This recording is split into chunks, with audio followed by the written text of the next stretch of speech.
Welcome to the Box Score Sports Podcast.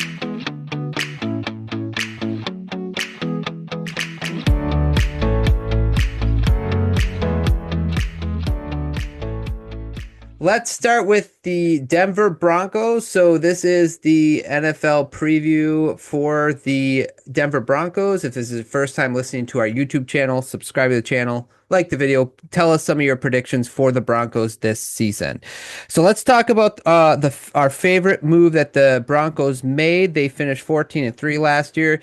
Their season was upended by a Bo Nix injury, basically, right? So that was unfortunate. So let's talk about their favorite move. Let's start with you on this one, Travis. What was your favorite move that the Broncos made? The trade of Waddle to Denver. I mean, the defense is already set, ready to go. You've given them another offensive tool that I think he's going to play tremendously better than he did in Miami. So I think Sean Payton knows how to get the best out of a receiver like that. Yeah, and he's kind of like the perfect complement to Sutton. Mm-hmm. They do two different things, so I really like that move as well. That's what I had written down. Matt, what about you? Well, I also had that. But first, I want to say, I don't think it was the Bo Nix injury that upended it. I thought it was Sean Payton's lack of aggression before the snow started falling is what upended that game. I think they could have made the Super Bowl had he played a little more aggressive. But when the snow came, it was done. But that's beside right. the point. Yeah. So Jalen Waddle, but I had a second one. I can't remember the coach's name, the one that they promoted to offensive coordinator. I'm going to say that. I think taking the play calling from Sean Payton, getting maybe like a younger Payton in there. I can't remember what his name was. He was in contention for the Raiders job for a little while. Young guy. Davis Webb. Davis Webb. I think he's supposed to be a real football nerd. I think that could be a really good move, allowing him to expand that offense. So being that Travis took mine, I'll go with Davis. Well, I mean, yeah, you put Davis Webb, maybe he's going to install the air raid offense. Maybe. He's one of those Texas Tech guys. Yeah. I think I'll take your word for it. Okay, let's go to our least favorite move, because mine was Waddle as well. Least favorite move that the Broncos made. Maybe we can start with you on this one, Matt. I think losing John Franklin Myers. He was a stout defensive tackle, always had 7+ sacks from the middle. I mean, their defense is going to be fine, and I know money-wise, you can't spend all the money on one player, so someone's got to go. But I think losing him is going to take a little hit on that defensive line front.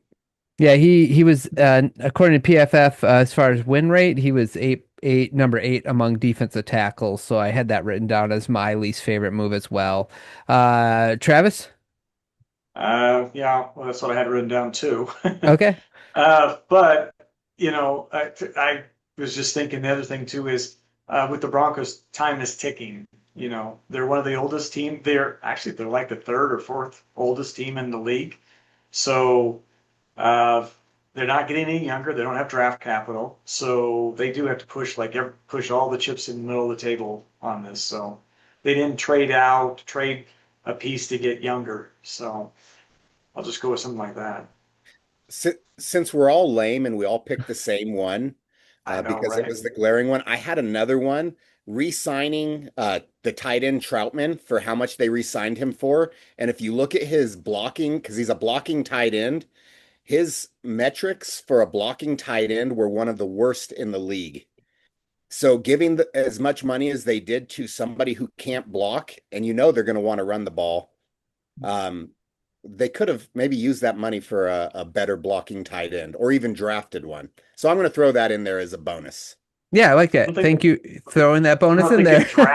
I don't think they had a draft pick before the third round, did they? I had 2 years to do homework, guys. 2 years to do homework. He's like prepping. That's great.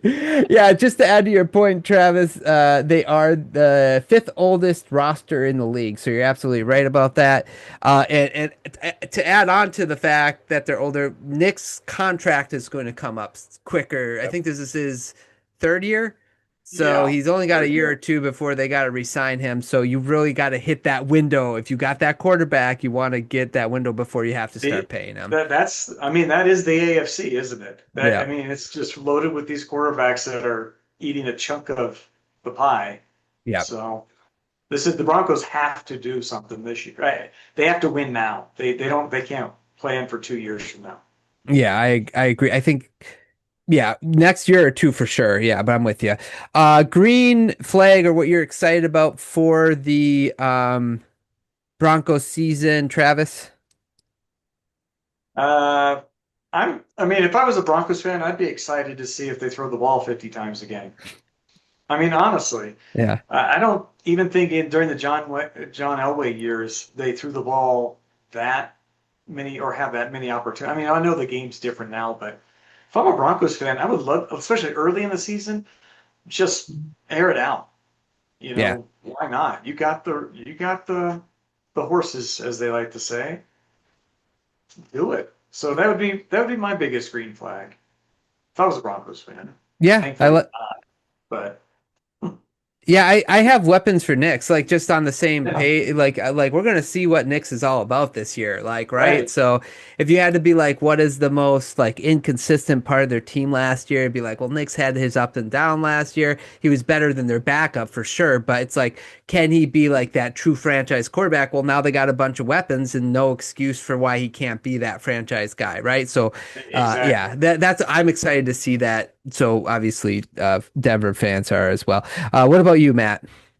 A defense. Their defense is still top notch, and even with the offensive coordinator change, maybe all the offenses take a little longer to come along early in the year. Their defense is going to keep them in every single game, Hmm. and so that's my big green flag for them.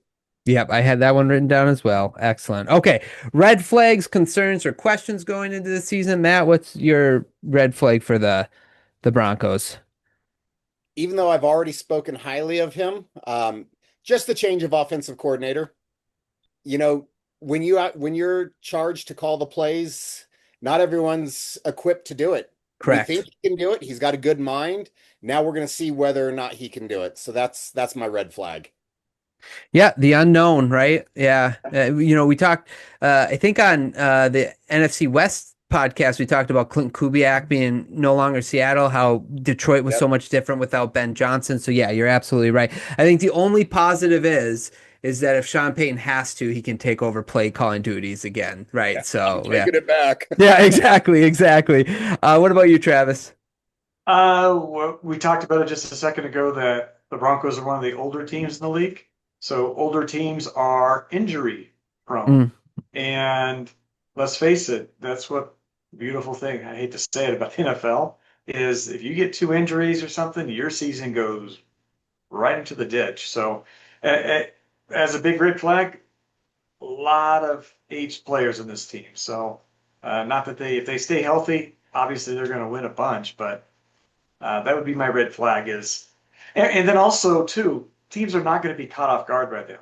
You know, mhm. that, let's face it, that makes a huge difference. If you're playing somebody who went to the title game last year, you're not going to be caught off guard by them. So between the age and that, I think those are the two things that will be interesting to see how the Broncos react and survive the season with.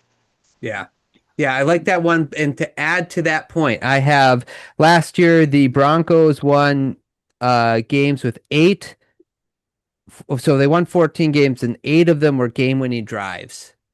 Wow. Yeah. So that usually that's not a sustainable rate. So I think that's just sort of a red flag for me is like, I think that'll come down. So that means they'll probably, 4-4, probably whatever, but that's something, we'll see if they can maybe step on the throat of their opponents a little bit better this year, or they will probably come back down to normal and, Or you know, or defensive coordinators will have a lot more tape on what Bo Nix likes to do under 2 minutes. right. You know, Yeah. that's Fantasy football go to Matt. I think Waddle. Well, He's the guy that I would want on Denver right now is Waddle. I think they went out and got him for this reason, to score, to move the chains, and to make big plays. And he's a big play receiver. I like that one. Travis. I'm kind of torn. Torn over two Broncos. I think Waddle's going to get a lot of attention. Okay. So either Cortland Sutton, but just because Peyton is from that Bill Parcells tree, I think J.K. Dobbins or whoever they're starting running back is going to have sizable chunks for the Broncos to operate properly. So if Waddle creates opportunities, it should create opportunities in the run game though too. Yeah, and that's why I wrote down Jonah Coleman. He's their third string running back right now, but with Dobbins' injury, like he can be banged up sometimes. And what I heard is that they really like this guy. So, like doing some research. So just maybe like a very late round flyer, grab him. Not early on, but a late round flyer. Yeah, exactly. Wait till Dobbins gets his fifth, week 5 injury, and then yeah, makes sense. Okay, let's predict this the Denver Broncos season. The over/under they have is 9.5. Let's start with you, Matt, on this one. 12-5. 12-5. Travis. 9-8. Oh wow, you have them dropping.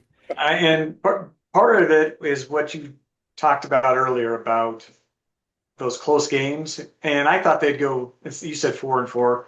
I thought maybe 3-5 because some of those were division games. So yeah, it could happen. But nobody's gonna be surprised by them. That's the other thing. Okay. Yeah, no, you're right. I have 11-6. I think they'll be 11-6. So. Okay, for everybody listening, don't forget to subscribe to the channel, like the video, leave a comment, give us our predictions, and tell Travis he is crazy. Tell him he's crazy. I'm just kidding. Okay. Please do. Let's go on to our next. Thanks so much for watching this clip of the Box Score Sports Podcast. I hope you guys enjoyed. If you haven't yet, please subscribe to our channel. Follow us on Instagram and Twitter or X. And we'll talk to you guys real soon. See ya.